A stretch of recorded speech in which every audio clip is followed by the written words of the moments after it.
We're still at Paramount before I moved to Warner Bros. Uh, we're shooting night for night on the street, so it has to be dark, And it was late, and Rose had called and said, "When will I be home?" I said, "Well, I'll probably be home around 8 o'clock." She said, "Well, dinner's waiting." I said, "I know, dear, I know. Uh, I'll try my best." So just before 8 o'clock, I get a call from the set. They're starting to shoot, and they're having problems. With Purnell. Well, not just with Purnell. They're having, uh, sometimes Michael would kind of see he had a wonderful relationship with Lorne Green, which I spoke about. But sometimes he would tease Lorne. He said, "You shouldn't be reading that line. That line isn't good enough for you." So I'd have to come down to the set. "Oh, you don't like this line?"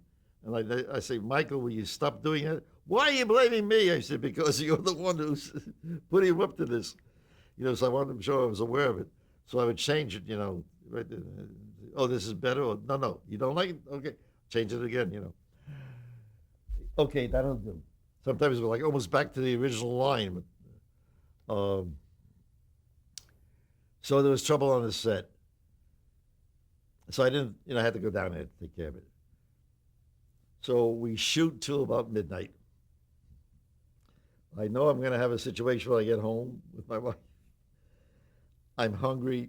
It was cold. It got very cold at night out on the street, and I'm not dressed for it. I'm tired out. I'm worn out. I'm exhausted. And you were in And Pinnell overtime. comes to me as well. He said, uh, "Oh, that was something about I don't appreciate him." I don't know what brought it on. I said, "Pinnell, if anyone in the world appreciates you, so even to writing that survival thing, uh, and putting up with you all the time, it's myself. So what do you really want?" He said, "I want off the show." I said, "You really want off the show?" "Yes, but you'll never allow me off the show." I said, "This minute you're off the show." So he said, "What?" "As of this minute, don't even bother to come back. Just turn in your wardrobe and you're not, you're off the show. I'm not taking advantage of you. I'm not. Oh, I'm interfering with his having a career as the most successful star in feature films." I said, "Really?" I said, "What about Marlon Brando and Paul Newman people like Paul Newman?" I mentioned a half a dozen people. See, if you think those people are better than I am, then you really don't appreciate me. What are you gonna do?